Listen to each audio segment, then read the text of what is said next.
Hello, welcome to Interdependent Study, our podcast where we engage in the learning and unlearning work for collective liberation. I'm Damien. And I'm Aaron. Thank you so much for joining us today. Each week, we'll bring something new to the table, discuss our thoughts and feelings about it through the lenses of who we are and where we can go for a more just society. We want Interdependent Study to be a space where we're always learning with one another, and Aaron is up this week. What are you bringing to the table today? I am bringing Why Was Minnesota's Resistance to ICE the Strongest Yet?, which is a set of 5 articles from organizers on the ground in Minneapolis.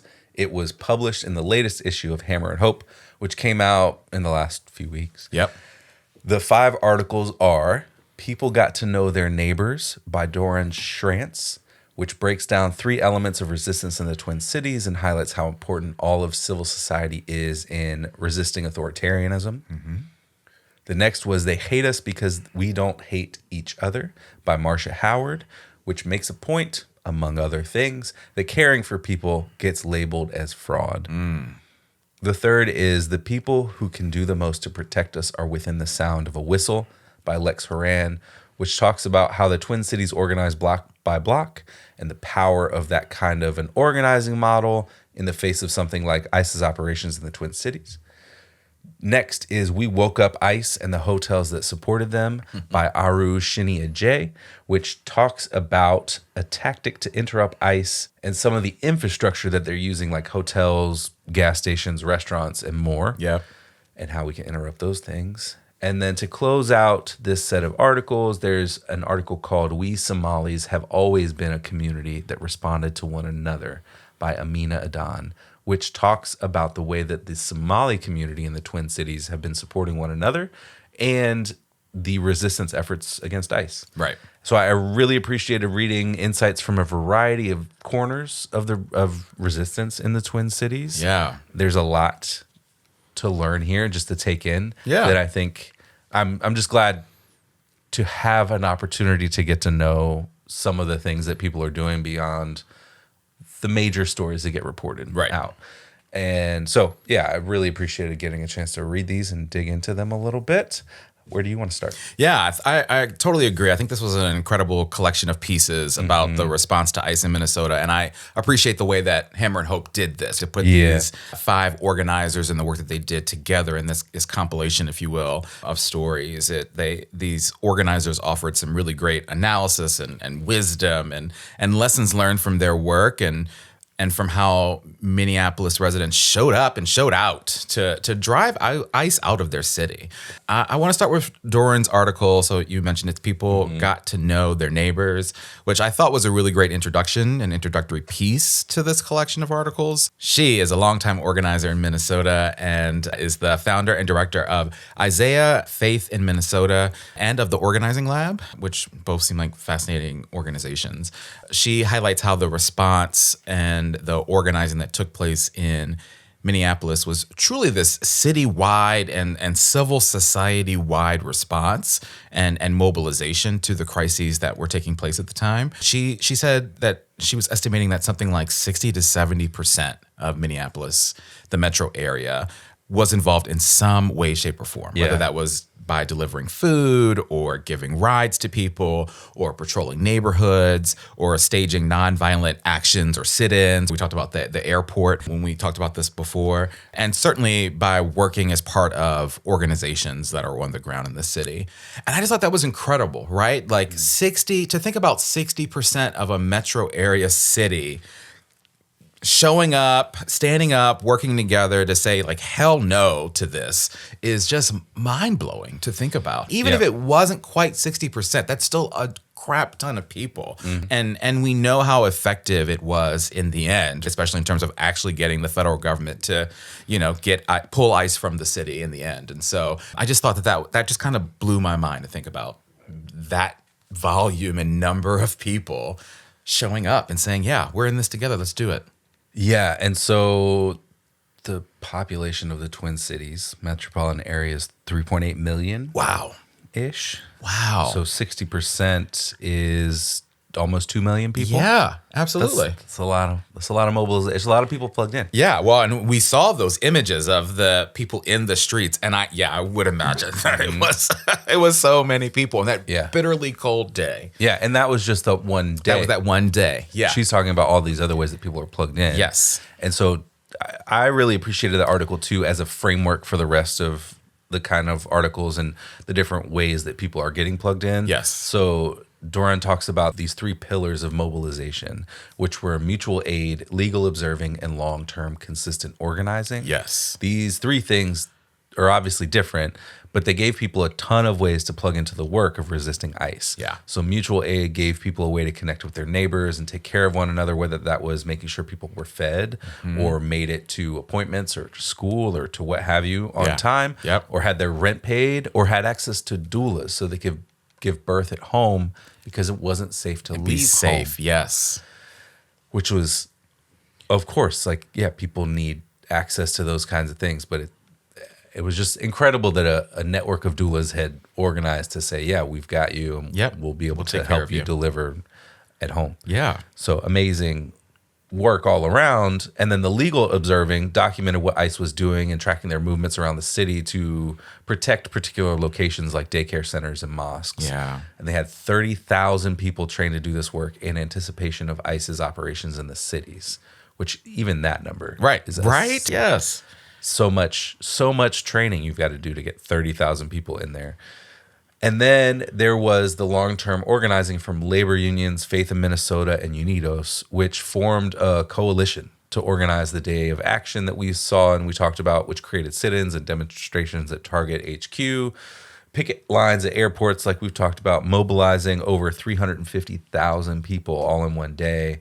And with all these ways to plug in and all the work happening around the city, it's no wonder that people found places to contribute and then did it, especially in the face of, as you talked about, the way that this felt like a crisis. Yeah. And I think that in the same way that we see people step up in the wake of an emergency, some kind of natural disaster or what have you, people show up. Yeah. And I think in the same way people showed up here, or in a similar way, and there was an infrastructure to hold them all to do it. That's key, the infrastructure. But those pillars were great. And I think about the mutual aid one in particular, and I think that's a through line for all of these pieces, and each of them talk about mutual aid in their own way, shape, or form. It's foundational. It's foundational to everything, absolutely. And so, again, I think this speaks to the powerful analysis that these organizers are sharing with us here with these pieces, which I'm grateful for. I want to move to Marcia Howard's article. So they hate us because we don't hate one another. Marcia had a lot of wisdom to offer as an English teacher and as president of the teacher chapter of the Minneapolis Federation of Educators Local 59 Union. She discussed in her piece how the organized day of no work, no school, and no shopping way back on January 23rd, I can't believe it was so long ago, came to be, and how the response to ICE was the spark, but how, as you're talking about here, it was built upon all of the work that these organizers and unions had been doing in the city for years. And so that infrastructure, as you mentioned. So she says, quote, "My members have gone above and beyond the call of duty for the students and the families that we serve. It's an extraordinary thing to watch families and educators work together to ensure that the students are afforded as safe and stable an environment as possible. But it's hard. We're dealing with a federal government that stormed into a house where a student was learning online, and the entire class watched as the family was viciously attacked by ICE. Two of my members, both educational support professionals, had an ICE agent deliberately throw a flashbang at their car with 6 children in it. We promoted the day of action by talking to our members about the urgency of showing up for our neighbors. You have to do something. If you can't do it all, you at least have to do something. We asked our members to promote that day in all aspects of their lives. If you're not legally able to do all 3 things, do the one you can." And I just love that. Again, it speaks to that mutual aid. It speaks to that showing up for each other. But, it speaks to something else that we've talked about a lot on the podcast, which is do something. Find the way that you can plug into the work in whatever way feels safe and right for you, and in what ways you have the capacity and the capability of doing so. And I think it also highlights just the importance of knowing each other and loving each other and taking the time to understand each other and then of course caring for one another is all of that is a major key to how we can come together to resist when it's necessary in these moments of crises, as you talked about. So I just really loved that piece. And as a completely but related aside, one of the things she says in this article she talks about is the power of protest. And I love the one thing she says about protest. She says, quote, "A protest ain't a protest if you're not fucking up somebody's day." And I just love that. I was like, yes, I want to put that put that on a bumper sticker. I just wanted to mention that because it was so good. Yeah, you got to have a target for whose day you're going to mess up. Absolutely. Yeah. All right. Well, I want to talk about the article "We Woke Up ICE and the Hotels That Supported Them" by Aru Shiney-Ajay. I think that this is a creative way to interrupt ICE operations. And honestly, it reminds me of supporters groups for European football clubs who will find out where their opponents are staying, like the opposing club is staying, and then set off fireworks outside of that hotel, among other noise efforts in the middle of the night to disrupt their sleep. And their rest, so that maybe they show up a little rattled the next day for the match. So obviously this interruption of ICE carries a lot more weight than the outcome of a football match. But there's some parallels here in the tactics, which I thought were funny to me, at least. And one of the specific points that Aru writes, I think, is really important. She says, quote, "People in other cities are canvassing hotel managers and asking them to refuse ICE preemptively. It's often easy to feel powerless, but the wide awakes are a reminder that ICE relies on basic functions. We're thinking about expanding to organize gas station employees who apparently can cut off gas from inside convenience stores." And this outlines how there are multiple ways to resist ICE. One of those ways is cutting off their supplies and interrupting their logistics. And there's also work happening to pressure car rental companies who rent to DHS and pressuring them to stop that work. And in the same way that we learned and talked about the work that groups are doing to interrupt Maersk from shipping weapons to Israel, organizing gas stations to refuse service to ICE stops ICE from being able to do their work. If they don't have the ability to fill up their tank, they can't drive around town and harass people and arrest them and shoot them. Absolutely. So that's, these small ways to disrupt their logistics and the ability for them to do stuff, I think, are important things to consider, as I think their operations will continue to escalate, and the resistance to their operations will also therefore need to continue to escalate. Absolutely. So I think I've really appreciated seeing the thought that's going into people interrupting how that stuff is all happening, and the behind the scenes logistics work of it all too. Yeah, it's this idea that the resistance has to come from all places. Lots of places happen lots of different ways. And as we talk about getting in where you fit in, like, I think that's an easy way to go with someone to a hotel and talk to the manager. That feels a little more low stakes as a way to do something, to feel like you're doing something and accomplish something, or talking to a gas station manager. Well, and I've seen people too make a call for booking a hotel and then canceling right before they're going to charge you the non-refundable deposit or whatever their terms are for their agreement. And so you block it up.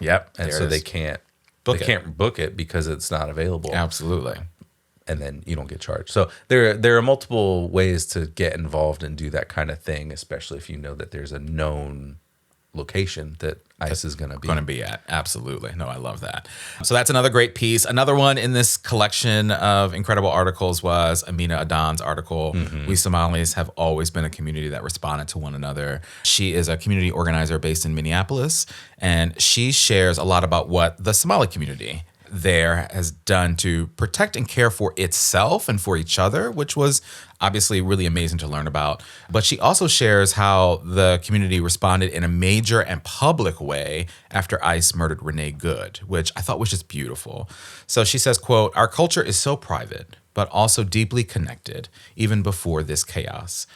We've always been a community that responded to one another, so every time there's a need, it brings us back to rejecting individualism and using our cultural connections. The first care question is always, do you have enough food in the fridge? We do a weekly check-in with many families who haven't left their homes since the beginning of November. We make sure every week that they have food. Neighbors, family, and friends have been able to donate food or funding to help. We have rental assistance, mental support, and healthcare support too. Somali medical providers are able to go to people's houses. And then a little later on, she says, quote, when Renee Good died, we wanted to figure out how to show our support without coming in harm's way. We started organizing Sambusa Saturday and giving out drinks and coffee every weekend to change the narrative that we weren't part of the resistance, to actually be seen at the forefront. Mm-hmm. And so again, that idea of showing up and doing something is so huge. Yeah. And for this community, the way that they decided to show up in Minneapolis in the aftermath of Renee Good's murder, reflected their own beliefs and practices around taking care for their own and taking care of their own, which again, I just thought was really beautiful and something that we can all learn from, especially in the midst of the chaos around us. Yeah, and then the choice to show up for the community broadly, right? I think is that, as you said, is that reflection of the work that they were doing quietly to take care of one another because it wasn't safe to leave home. Yeah, and so they said collectively, as she writes in this piece, well, how do we, without putting ourselves in harm's way, how do we now show up for people who have been showing up for us? And I love that parallel story, I think is really beautiful. Yes. Reflection of the values of a community who's coming together and is here. Absolutely. And is doing incredible things in a community. Yeah, and I heard you sort of breathe when I said November. I mean, it is kind of staggering to think that, some people have just been in their homes since November because they're worried about being able to leave their homes and do things and engage with the world because of this nonsense. Yeah, and I don't remember if it was this article or another one, but people said, it's not safe to leave home. And that clarifies a lot of things for me. I think I knew that on some level, but for it to be said so plainly in one of these articles, I thought, well, yeah, of course, that makes total sense. It doesn't feel safe to be able to leave home because people are getting snatched up. Yeah, and how awful that is, right? Yeah. In your own community, in your own home. Living your life. Right. Well, let's talk about application. Okay. How do these articles apply to our day-to-day lives and work? My application comes from The People Who Can Do the Most to Protect Us Are Within the Sound of a Whistle by Lex Horan. Oh, good. And he writes, quote, this moment has been such a time of crisis, but on top of pre-existing crises. Many neighbors struggled to pay rent a year ago. We're realizing the slumlord down the street is charging how much for that house in shambles? As we look forward, how do we keep connecting with the folks who live there so their situation can improve? The year 2020 was a moment of mass politicization for so many people who realize that these armed outsiders won't keep us safe. This moment has been another one. And I chose this for application because these moments of crises illuminate the realities of the systems that we live in. Yeah. These crises allow us to see through the stories we're told, the nonsense we're told about how all of this was built to keep us safe and to serve us, and that it's the best that there is. Yeah. That American exceptionalism thing, I think, is really real. And the crises undoes a lot of that for people. Right. Or it can, especially when we harness these moments amid a response to the moment and help people navigate making meaning of how these moments are not aberrations of the systems, but are actually symptoms of the systems. These are the outcomes the systems were designed to put out. Absolutely. And I think we can organize more people long term into contributing to a world we actually deserve when we're able to do all of that work successfully and say, hey, this isn't one bad cop. Yeah. This isn't this one rogue ICE agency who is under an authoritarian president who wants to be a dictator or whatever. Like, these are parts of the system. This isn't weird just because of Trump. Right. He's making it worse. Yes, absolutely. And he's behind a lot of it. But because he could do it, so many other people could have done it. Absolutely. And so many people have done it in quieter, slower, more private ways over the last 25 years since ICE was established. Right. So when we can point out that these aren't aberrations. Yeah, this isn't a one-off thing. No, Yeah. this is what the system has always been building to. Absolutely. And help people recognize that. I think that then people can see, okay, well, this isn't working for any of us. No. And so what do we do now? And that, I think my hope is that spark, that recognition that it's not working means that, and in these moments of crises, having all these places to plug into means that people know a little bit more of what they could be doing. Yeah. Beyond, the everyday stuff of going about our lives. Absolutely. I love that. I think there's no doubt how important it is for folks to recognize how the systems that surround us play such a significant role in our oppression. Yeah. And I just love that quote that you pulled. I love that you talked about Lex's piece because we didn't get a chance to talk about that. So the need for us to organize and to work together to fight for the world we deserve, as you said, is paramount. My application comes from how Doran closes her piece because she offers some really pointed actions that all of us can learn from Minneapolis and literally apply to our everyday lives and work. So she says, quote, "There is a debate in the organizing world where social movements and long-term structural organizing are counterposed against each other. The thinking goes that structural organizing takes a long time and can't be nimble. But decentralized social movement formations can't have an offensive strategy because they're just riding the wave of the moment. It's supposed to be either this or that. I've always thought that was dumb. Something about Minneapolis synthesized these two things because you need both." Which I thought was great, but she builds on that and closes her piece with this advice. She says, quote, "If there's one big thing every big city could be doing, it's planting the seed of getting to know your neighbors. Building social fabric is incredibly important. It takes the whole of civil society to stop authoritarian creep. All these people you thought were the ones to confront it, the governor, the mayor, philanthropic organizations, elites, literally cannot do it without the leadership of mobilized everyday people. The most important ingredient to confronting the Trump regime is civil society." Yeah. And I just love that. We need us, we need each other, and that work is so important to our collective liberation and a brighter and better future for all of us. Yeah. Well said. And I think that's why so many people are doing more community-based things and seeing that as the foundation for whatever work looks like moving forward. Absolutely. And what could be and can be. Absolutely. Yeah. And I think that there's been a way that the right wing has used this tactic of welcoming people in to say, oh, here's a community. And then, by the way, here's the politics of this community. Yep. And I think that there's a way to do that welcomes people into a space that's working toward liberation. Working toward liberation, working toward a better world. Absolutely. All right, let's talk about homework. Okay. What do we want to do to continue our learning and unlearning work beyond our conversation today? My homework is to learn a little bit more about the work that these organizers are doing who wrote these pieces. So specifically Doran Schrantz's bio says that she's the founder and project director of the Organizing Lab, which I think you mentioned earlier. Yeah. It focuses on leadership development, organizer training, coaching, and strategic alignment work, which sounds cool. Yeah. So, that's my homework. What about you? Yeah, I agree. I'd also love to continue to learn from these incredible organizers who wrote these pieces. I want to check and see if they've written other pieces, for Hammer and Hope or other publications as well. And also, like you said, just to see what work they've done and the organizing that has taken place. Marcia also mentioned the general strike in Minneapolis back in 1934. And so I just want to learn more about that because she talked about the learning that her organization did and took from that to apply to the present moment. And so, any effort to learn from our history is important, as we know. So, lots more that I think we can learn from just these incredible folks and their work. Good stuff. Yeah. All right. Well, that's it for our conversation today about Minneapolis and the resistance to ICE there. So good. Yeah. Damien, you're up next time. What do you bring to the table in our next episode? Yeah, so I'm going to bring a piece from Inquest to the table for us to talk about. The piece is called "The Democrats Will Not Save Us." And it was written by Spencer Piston and published at the very end of March, so just a couple of weeks ago.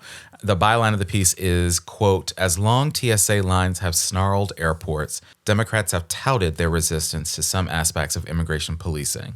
But in reality, our brutal immigration regime is a bipartisan creation."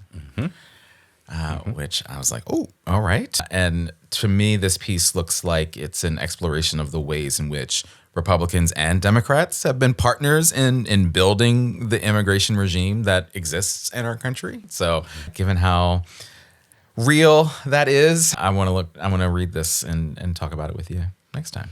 Yeah, sounds great. It sounds like another way to build on our reading from Border and Rule. Yes. By Harsha Walia just a couple weeks ago. So this feels like almost a companion piece of that's focused in what's happening right this now. moment. Yeah, absolutely. Versus, Harsha's book was written a couple years ago and still very relevant to today. Yes. But this being of the moment feels like a way to build on some of that thing. I love that idea. Yeah, very good. Yeah. All right. Well, with that, we want to thank you for joining us today. You know what I'm going to ask you to do, but in case you forgot, please follow, leave a rating and review, share our podcast with the people in your life. Follow us on social media, including Instagram, TikTok, and Blue Sky.